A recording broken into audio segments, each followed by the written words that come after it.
Good afternoon, ma'am, and to my fellow students. We are the reporters today, and we're going to report the development of the Philippine nationalism and patriotism. First of all, before we go to the development, let's just define what does nationalism means. Nationalism from the Philippines, it is stronghold. Nationalism is a devotion of love for one's country. Nationalism means to give more importance to unity by way of a cultural background, including language and heritage. It implies to a person that his country is the most superior among other countries, and he will defend it no matter what. That was nationalism mean. And now, let's go to the definition, the patriotism. What does patriotism mean? Patriotism is a devotion to one's country for no other reason than being a citizen of that country. It is a common virtue that pertains to the love for a nation, with no more emphasis on values and beliefs. One who is patriot will be ready to make any sacrifice for his country. He will never live selfishly for himself alone.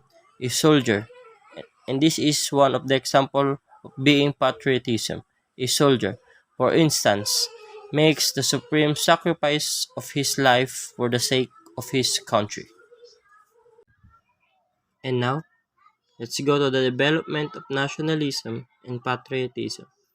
Nationalism was not something that developed instantly among Filipino before the arrival of the Spaniards. Ethnic groups only protect their own people. There was no nation because there were only barangays. The sentiment only sprang as a reaction to what the people have collectively underwent, the thirst for freedom and justice. As centuries passed, the experiences undergone and calculated among the native identifiable ideas and sentiments that cross ethnic or regional barriers. From the next slide, you will know if there is the development of nationalism and patriotism in the Philippines. Inevitable changes. What does inevitable means? Ito ang hindi maiwasang pagbabago. In 1821, Spain leased her precious trade jewel in the Pacific, Mexico. A revolution erupted and independence was declared. The loss of Mexico resulted to the loss of almost all her Pacific trades. Even the galleon trades cannot function anymore. This is the start of the development of the Philippine nationalism and patriotism. Liberalism from Europe. Under the leadership of Spain's economic advisor, Sinibaldo de Mas. Sinibaldo de Mas is known as the Spanish government diplomat. The Philippines was prepared for development. New ports were built all throughout the islands. Added to this, Chinese migration was encouraged further to bring in more Oriental goods. The year 1834 marked the opening of the Philippines to the world trade. Philippines to the world trade means this is the goods from the Philippines could be shipped out to any of the countries abroad, and goods from other country could enter the Philippines directly. Not only that it allowed trades to come, it also saved the way to in the influx of liberal ideas contained in books and newspaper shipped from Europe and America. Influenced by these liberal ideas, the Filipino began to wonder on their deplorable condition, discuss the politics, and later become bold enough to talk about necessary government reforms. That is the first development of the Philippine nationalism and patriotism. Second reason of the development of the Philippine nationalism and patriotism is the Spanish Revolution of 1868. The progress in the colonies did not play off. The Spaniards themselves felt they were neglected by their own queen, who lives in luxury. As her people suffered, Spain was swept by revolution of disgust, led by Juan Prim and Francisco Serrano in 1869. It was successful, and the automatic leader was dethroned. Serrano took over as regent marshal and established the rebel Republic of the Spains. In addition, the Spaniards of Revolution led to the dethronement of Queen Isabel. This is their queen, was the work of army oligarchs led by Francisco Serrano y Dominguez and progressive conspirators behind the frame. The Democrats became native in setting off duties after the revolution. And the third reason of the development of the Philippine nationalism and patriotism is the opening of Suez Canal. In November 1869, the Suez Canal built by Ferdinand de Lesseps. Who is Ferdinand de Lesseps? Is a French diplomat famous for building the Suez Canal across the Isthmus of Suez in Egypt. It shortened the route between the Spain and Manila, therefore bringing the Philippines closer to Europe. It connects the Red Sea and the Mediterranean. In addition, Suez Canal is a significant route for energy, commodities, consumer goods, and componentry from Asia and the Middle East to Europe.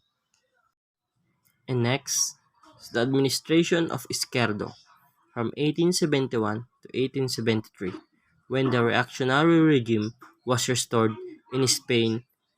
In the year 1871, a new governor-general assigned in the Philippines, named Rafael de Izquierdo. Who is Rafael de Izquierdo? He is a Spanish military officer, a politician, and a statesman who was considered as one of the most autocratic leaders of the Philippines. And he is one of the reasons for the development of the Philippine nationalism and patriotism. Next, the secularization movement. The secularization movement was a struggle between the regular priests, who were missionaries from the religious orders, and the secular priests, who were native or Philippines-born Spaniards priests and did not belong to the orders. This movement encouraged the assignment of the native Filipino priests to the head of parishes. It is very interesting to note that a number of church officials had supported to the cause of the Filipino priests. Foremost was the acting Archbishop of Manila in the year of 1862, Father Pedro Pelaez, who petitioned Queen Isabel II to give justice to the Filipino priests. And next, the execution of Gumborsa, Jose Rizal, and La Liga Filipina. First is the execution of Gumborsa. The three Prince Mariano Gomez, Jose Burgos, and Jacinto Zamora were tried, but the trial was a praise. They were incriminated by Francisco Zaldual, a soldier allegedly breeded to testify against the three. The three were convicted and Izquierdo approved the death sentence. On February 17, 1872, Gumbursa were executed in Luneta through the garrote. And next, there build a one movement, and it is the propaganda movement. The Matridon of Gumbursa planted the seed of nationalism among Filipinos. After the execution, sons of wealthy people fled to Europe. They realized the dangers of fighting for their causes at home.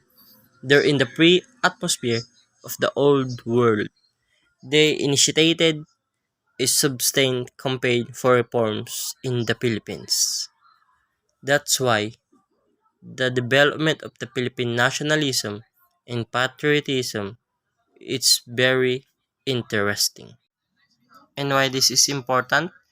Realizing the importance of press to carry out their objectives, newspaper they were used or they going to use as a medium for speech and expressions.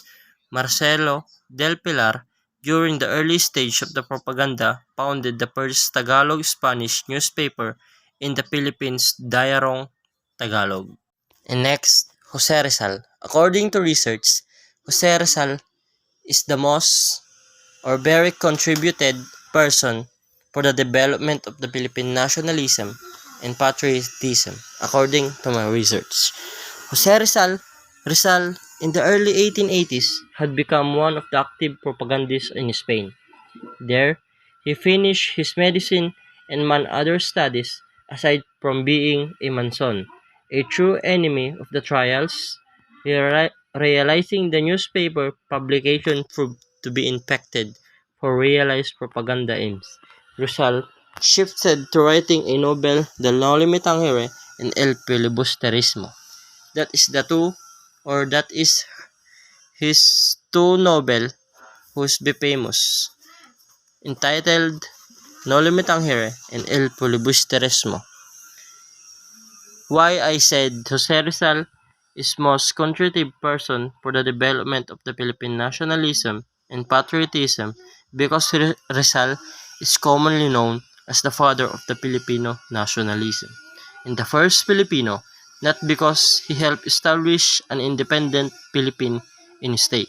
In fact, he especially and explicitly denounced the 1896 revolution against Spain, but because he was instrumental in the creation of the conceptualization of Filipino as an ethnopolitical collective. As a Filipino, or in the language of the nationalism, the Filipino, in the other words, Rizal is acclaimed the father of the Philippine nationalism for his intellectual and idealistic support for the Philippine independence, and for his intellectual and idealistic support that contribute the development of the Philippine patriotism. That's why Rizal known as the most or very contributed person in the Philippine nationalism and for our patriotism. And last slide is the La Liga Filipina. When Rizal came back to the Philippines in 1892, he established La Liga Filipina, an organization originally conceived with the help of Jose Maria Basa while in Hong Kong. Its constitution was written by Dr. Jose Rizal and organization it on July 3, 1892 in Tondo, Manila. The purpose of the La Liga Filipina was to build a new group that sought to involve the people directly in the reform of the movement. This is one project of Jose Rizal. That's why, according to other people, Jose Rizal or Dr. Jose Rizal is the very most contributed person for the development of the Philippine nationalism and patriotism. Thank you. That's all. God bless and stay safe. Again, thank you for listening. I am Aurelio S. Aragon II and my groupmate, Marian Andaya.